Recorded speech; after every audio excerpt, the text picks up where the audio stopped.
अस्सलामु अलैकुम dear students. अल्लाहुम्मा सल्लि अला मुहम्मद व अला आलि मुहम्मद व बारिक व सल्लिम अलैहि। तमाम स्टूडेंट्स को अपने channel study with Nasrullah Khan में a very warm welcome. Advance accounting, accounting ratios Suhail Afzal की बुक से हमारे चैप्टर जारी है और इस जमन में बगैर किसी टाइम को ज़ाया किए आज हम क्वेश्चन नंबर 8 को कवर करेंगे। तो स्टूडेंट्स, मैं आपके सामने क्वेश्चन को रीड कर देता हूँ। Following are the extracts taken from the financial statements of Paradise Paper Limited। और जो हमें जो आइटम्स अवेलेबल हैं, ग्रॉस प्रॉफिट हमें दिया हुआ है, सेल्स रिटर्न है, नेट प्रॉफिट बिफोर टैक्सेस है, इसी तरह इंटरेस्ट एक्सपेंसेस है, income tax rate, cost of goods sold, operating expenses, total current liabilities, long term liabilities, इसी तरह कैश हमें अवेलेबल है, मार्केटेबल सिक्योरिटीज हमें दी हुई हैं, इसी तरह inventory, net fixed assets, paid up capital, profit and loss account and general reserve. और स्टूडेंट्स, हमसे जो इस क्वेश्चन में डिमांड की जा रही है, कुछ एडिशनल इन्फॉर्मेशन भी है कि the company had issued 10,000 equity shares और जो मार्केट वैल्यू एक शेयर की है वो 25 रुपीज है। जो डिमांड हमसे की जा रही है, current ratio, number 2 earning per share, date equity ratio, interest coverage ratio and price over earning ratio. तो स्टूडेंट, ये हमसे 5 रेशियोज इस क्वेश्चन में डिमांड की गई हैं। तो बीकॉम पॉइंट ऑफ व्यू से और इसके अलावा जो एडीपी प्रोग्राम्स कर रहे हैं, और ये उन स्टूडेंट्स के लिए मैं कहूँगा ये सवाल वेरी वेरी इंपॉर्टेंट क्वेश्चन है पेपर पॉइंट ऑफ व्यू से, और इसमें बड़ी अहम रेशियोज जो हैं जो आज हम कवर करने जा रहे हैं। तो मेरे साथ रहिएगा। और जो स्टूडेंट्स मेरे चैनल पे नए हैं तो इस चैनल की कंप्लीट वीडियो तमाम फार्मूलाज के साथ मेरे इस चैनल पे मौजूद है, आप ज़रूर उसको कंसल्ट करें। इसके अलावा उसका लिंक मैं इस वीडियो के डिस्क्रिप्शन बॉक्स में भी डाल दूंगा, आप देख सकते हैं। तो स्टूडेंट्स, हम इसके अब सोल्यूशन की तरफ जाते हैं। तो सोल्यूशन ये है कि सबसे पहले हमारी जो डिमांड है पॉइंट नंबर ए पे, करंट रेशियो। फार्मूला हम ये जानते हैं, current assets divided by current liabilities. अब इस क्वेश्चन में हमने ये देखना है कि हमें क्या आइटम्स अवेलेबल हैं। अब आप जरा गौर करें कि करंट एसेट्स में हमें कैश गिवन है, marketable securities, accounts receivable, inventory. तो ये सारी स्टूडेंट्स आइटम जो हैं हमने इसी तरह इकट्ठी कर दी, जिसमें कैश रहा, marketable securities, account receivable, inventory, इन सबको आपने प्लस किया तो 1,35,000 हमारे पास करंट एसेट्स की जो अमाउंट है वो आ जाती है। अच्छा, अब इसके अगेंस्ट हमने इसको डिवाइड करना होता है करंट लाइबिलिटीज पर। तो वो स्टूडेंट्स हम देख सकते हैं कि सवाल में ही total current liabilities are available amounting to ₹75,000। हम स्टूडेंट्स इसको पुट करेंगे, यहाँ पे डिवाइड करेंगे। टोटल करंट एसेट्स हमने वर्किंग वन पे फाइंड किया, इसको मैं डिवाइड करता हूँ करंट लाइबिलिटीज विच इज 75,000। तो आंसर इज 1.8। अब हम ये आंसर बुक से टैली करते हैं। तो स्टूडेंट, ये देख रहे हैं पॉइंट नंबर ए का आंसर 1.8। तो ये टैली हुआ। साथ आपने रेशो 1 खुद लगा दिया क्योंकि ये इसका स्टैंडर्ड होता है करंट रेशो का। तो स्टूडेंट, ये हमारी पहली रेशो फाइंड हो गई। अब हम मूव करते हैं second ratio which is earning per share, और इसका फार्मूला क्या होगा। स्टूडेंट, हमारे पास फार्मूला है अर्निंग पर शेयर का is equal to net profit after tax divided by number of shares. अब ये जो नेट प्रॉफिट आफ्टर टैक्स है, इसमें हम सवाल में देख लेते हैं कि नेट प्रॉफिट आफ्टर टैक्स कैसे निकलेगा, क्योंकि हमें सवाल में जो आइटम्स गिवन है वो हमें ये अमाउंट गिवन है नेट प्रॉफिट बिफोर टैक्स, कि बिफोर टैक्स की अमाउंट गिवन है, लेकिन हमें चाहिए आफ्टर टैक्स। और आफ्टर टैक्स के लिए यकीनन हमें टैक्स की रकम माइनस करनी पड़ेगी ताकि आफ्टर निकले। तो अब आप गौर करें, एक फार्मूला से मैंने यहां बना दिया कि net profit after tax is equal to net profit before tax minus provision for income tax, यानी कि जो टैक्स की अमाउंट है माइनस कर दें। अब हमें नेट प्रॉफिट बिफोर टैक्स तो अवेलेबल है जो कि 50,000 है। अब अमाउंट हमें चाहिए कि आफ्टर टैक्स की अमाउंट कितनी है। तो उसने अमाउंट तो नहीं दी लेकिन उसका रेट दे दिया कि इनकम टैक्स रेट 40% है। लेकिन अब ये खैर से 40% हम किस पर लें, तो आप स्टूडेंट ये जानते हैं कि इनकम टैक्स हमेशा इनकम पर लिया जाता है, यानी कि नेट प्रॉफिट पे। तो ये जो नेट प्रॉफिट आपके पास 50,000 जो सवाल में गिवन है, आप इसी का 40% लें। ये देखिए मैंने यहाँ शो करवाया हुआ है कि net profit before tax 50,000 minus ये रहा, और प्रोविजन फॉर इनकम टैक्स इसकी अमाउंट निकालने के लिए मैंने 50,000 का ही 40% लिया, तो इसकी अमाउंट बन जाती है 20,000। तो 50,000 में से when we minus 20,000 the amount will be 30,000 and this amount is net profit after tax. Now this amount will be put in the formula।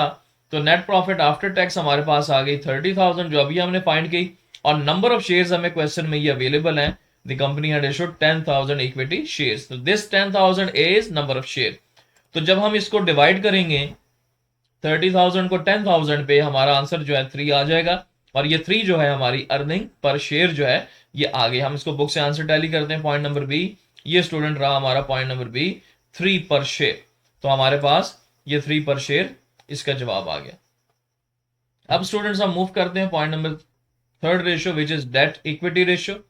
हमारे पास इसका फार्मूला है debt equity ratio is equal to long term debts divided by long term funds, और इसी long term funds को हम equity का नाम भी देते हैं। तो हम यह फाइंड करते हैं सवाल में लॉन्ग टर्म डेट्स कितने दिए हुए हम देख लेते हैं। तो आप ये देखें, हमें सवाल में लॉन्ग टर्म डेट्स अवेलेबल हैं इसी नाम से, लॉन्ग टर्म लाइबिलिटीज के नाम से, जिसकी अमाउंट बनती है 80,000। तो 80,000 तो हम ये पुट करते हैं और डिवाइड करेंगे हम इसको लॉन्ग टर्म फंड्स के साथ। अब लॉन्ग टर्म फंड्स का स्टूडेंट फार्मूला इक्विटी का ये है कि long term dates plus share holder fund. तो ये शेयर होल्डर फंड में क्या चीजें आती हैं मैं आपको अभी बता देता हूं, लेकिन मैंने आपको इससे पहले कहा कि आप फार्मूला जरूर कंसल्ट करें। मैंने तमाम वीडियोस ये अवेलेबल हैं। तो लॉन्ग टर्म डेट्स में हमारे पास तो ये जो अभी हमने लॉन्ग टर्म लाइबिलिटीज 80,000 लिखी ये आ गई, प्लस जो शेयर होल्डर फंड है इसमें 3 चीजें आती हैं।